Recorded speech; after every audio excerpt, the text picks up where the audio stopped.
더운 여름철에 오랜 시간 동안 등산을 하거나 강도 높은 운동을 하게 되면 다리에 쥐가 잘 납니다. 움직이기 어렵고 통증까지 심해 몹시 불편한데요.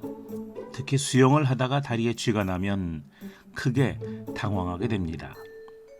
쥐가 난다는 것은 의학적 용어로는 근경련이 발생했다는 뜻입니다. 근경련은 다리에 있는 하나 이상의 근육이 무의식적으로 수축할 때 생깁니다. 다리에서 발생하는 근경련은 발과 종아리에서 자주 발생하나 가끔씩 허벅지에 생기기도 합니다. 근본적인 원인은 쥐가 나는 근육의 혈액순환이 잘 안 되는 경우에 생깁니다. 근경련을 한 번도 겪어보지 못한 사람은 거의 없을 정도로 흔한 일이기도 하지만 자칫 관리를 잘못하면 갑자기 쥐가 나는 원인은 아주 다양합니다. 더운 날씨에 긴 시간 동안 강도 높은 운동이나 육체 노동을 했을 경우 몸에서 수분이 많이 빠져나가면서 나트륨이나 칼륨, 염소와 같은 전해질이 함께 빠져나가 전해질에 불균형이 생겼을 경우, 또는 평소에 하지 않던 운동을 하거나 너무 오랫동안 정상보다 심하게 했을 경우, 근육의 이상 반응 현상으로 운동세포가 과도하게 활성화된 경우에 발생합니다. 누워서 잠을 자는 동안에 근경련이 발생하는 경우도 있습니다.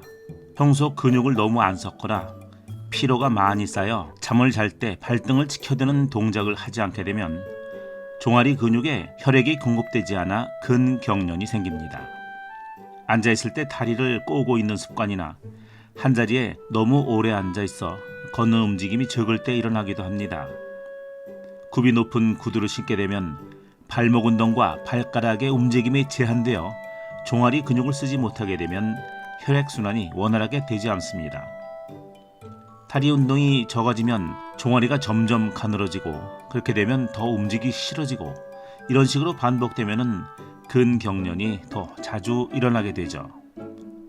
여성의 경우 임신 후 5 내지 6개월부터 자궁에 의해 신경이나 혈관이 눌리게 되면 근경련이 발생합니다. 만성 질병을 가지고 있는 사람들은 쥐가 나는 증상을 가볍게 보면 안 되는데요. 당뇨병으로 인해 말초신경 합병증이 있을 경우에 30%가량 근경련이 자주 일어나며, 이뇨제나 고지혈증약, 천식약을 복용하는 사람들도 근경련을 자주 겪습니다. 움직이지 않았는데도 근경련이 자주 일어나는 사람이라면 다른 질병이 원인일 수 있습니다.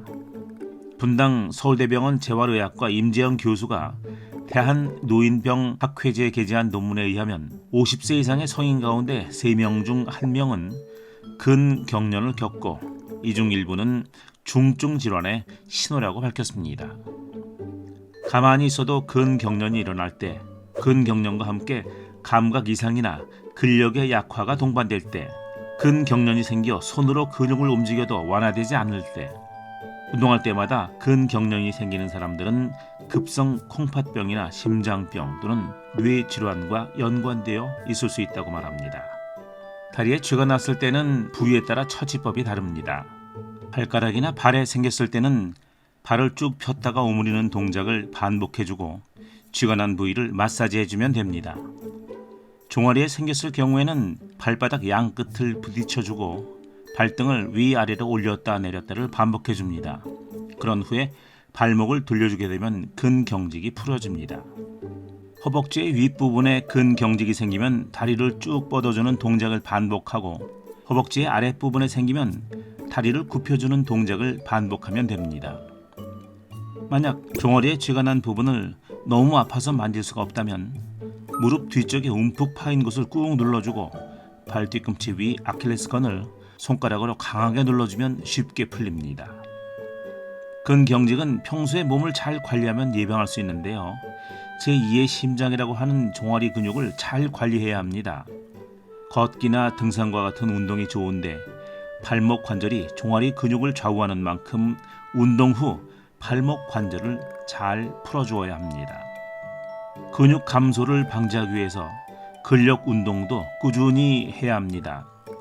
또한 물을 1.5리터 이상 조금씩 자주 마셔서 탈수 증상이 없도록 해야 합니다. 체액이 부족하게 되면 근육이 정상적으로 작용하지 않을 수 있습니다. 일부 연구에 따르면 칼륨이나 나트륨, 마그네슘, 비타민 D와 비타민 B와 같은 영양소가 함유된 식품을 섭취하게 되면 근육 경련을 사전에 예방할 수 있다고 합니다. 미국의 건강 관련 정보지인 헬스라인에서는 근경련에 좋은 몇 가지 먹거리를 소개하고 있는데요. 우선 수박을 추천하고 있습니다. 수박에는 근육을 잘 움직일 수 있도록 도와주는 수분 함량이 높을 뿐만 아니라 마그네슘과 칼륨도 공급해 줍니다. 아보카도도 좋다고 하는데요. 아보카도에는 넉넉한 칼륨이 들어있고 불포화 지방산도 많이 들어있어 근경련을 예방하고 에너지 공급원으로도 좋다고 합니다. 고구마와 바나나에는 칼슘과 칼륨, 마그네슘이 들어있어 근경련을 완화하고 강도 높은 무산소 운동을 하는 사람들에게는 순발력을 높여주어 운동 중 부상도 줄여줄 수 있다고 합니다. 흥미롭게도 사과 식초로 가미한 사골 국물도 좋다고 하는데요. 전해질을 포함해 근경련을 예방하는 좋은 성분들이 많이 들어있는 데다 수분도 함께 섭취할 수 있어 적극 권하고 있습니다.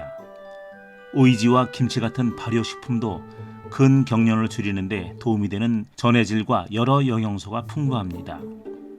일본의 운동선수를 대상으로 조사한 바에 따르면 피클 주스를 마시면 일반 물을 마시거나 물을 마시지 않는 선수들에 비해서 전기적으로 유발한 근육 경련을 시간이 49.1초나 감소했다고 합니다. 연어는 비타민 B와 D의 좋은 공급원이자 칼슘, 마그네슘을 비롯해 좋은 단백질이 많아 건강한 혈액세포 생성과 근육 조직에 산소 공급을 잘 해주어 근경련을 막아준다고 합니다. 쥐가 나는 근육 경련은 많은 사람들이 경험하는 고통스러운 증상입니다. 평소에 꾸준한 운동으로 하체 근육을 강화하고 충분한 물을 마시어 몸에 탈수 현상이 생기지 않도록 해야 합니다. 또 평소 음식을 통해 전해질과 좋은 단백질을 넉넉히 섭취해 근경련이 일어나지 않도록 관리해야 하겠습니다. 다음 시간에도 좋은 정보를 가지고 여러분을 뵙겠습니다. 감사합니다.